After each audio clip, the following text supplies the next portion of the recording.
ಕನ್ನಮ್ಮ, ಎಲ್ಲರೂ ಮಲಗಿದ್ದಾರೆ, ಆದರೆ ನಿನ್ನ ಮನಸ್ಸು ಮಾತ್ರ ಇನ್ನೂ ಹಳೆಯ ನೆನಪುಗಳ ಜೊತೆ ಎಚ್ಚರವಾಗಿದೆ ಅಲ್ವಾ? ಕನ್ನಮ್ಮ, ರಾತ್ರಿ 2 ಗಂಟೆಗೆ ಹೆಚ್ಚು ಯೋಚನೆಗಳು ಯಾಕೆ ಬರ್ತವೆ? ಕನ್ನಮ್ಮ, ಹಗಲು ಪೂರ್ತಿ ನೀನು ಎಷ್ಟೇ ನಗುತ್ತಿದ್ದರೂ, ಎಷ್ಟೇ ಬ್ಯುಸಿ ಇದ್ದರೂ, ರಾತ್ರಿ ಎಲ್ಲರೂ ಮಲಗಿದ ನಂತರ, ಕೊಠಡಿಯ ದೀಪ ಆಫ್ ಆದ ನಂತರ, ಫೋನ್ ಕೈಯಲ್ಲಿ ಹಿಡಿದರೂ ಕೂಡ ಒಬ್ಬಳೇ ಮಲಗಿದ್ದ ನಂತರ ಮನಸ್ಸು ಹಳೆಯ ಬಾಗಿಲುಗಳನ್ನು ತೆರೆಯಲು ಶುರು ಮಾಡ್ತವೆ.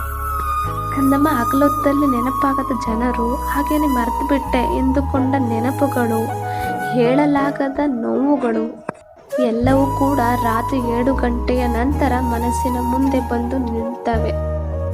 ಕನ್ನಮ್ಮ, ಆಗ ನಿನಗನ್ಸುತ್ತೆ, ನಾನು ಯಾಕೆ ಇಷ್ಟೊಂದು ಯೋಚನೆ ಮಾಡ್ತಿದ್ದೇನೆ?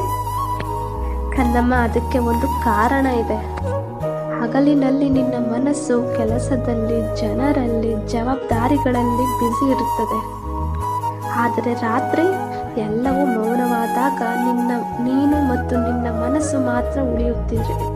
ಕನ್ನಮ್ಮ, ಆಗ ನಿನ್ನ ಮನಸ್ಸು ಬಹಳ ದಿನಗಳಿಂದ ಒಳಗೆ ಅಡಗಿಕೊಂಡಿರುವ ನೋವುಗಳನ್ನು ಹೊರಗೆ ತರುತ್ತದೆ.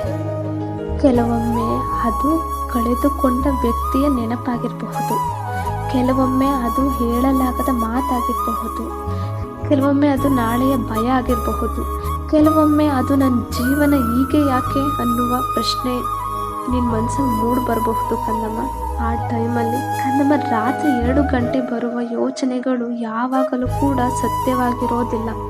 ಅವು ನಿನ್ನ ದಣಿದ ಮನಸ್ಸಿನ ಧ್ವನಿಯಾಗಿರಬಹುದು, ಅವು ನಿನ್ನ ಭಯಗಳ ನೆರಳಾಗಿರಬಹುದು, ಅವು ನಿನ್ನ ಹೃದಯದ ಗಾಯಗಳ ಪ್ರತಿಧ್ವನಿಯಾಗಿರಬಹುದು.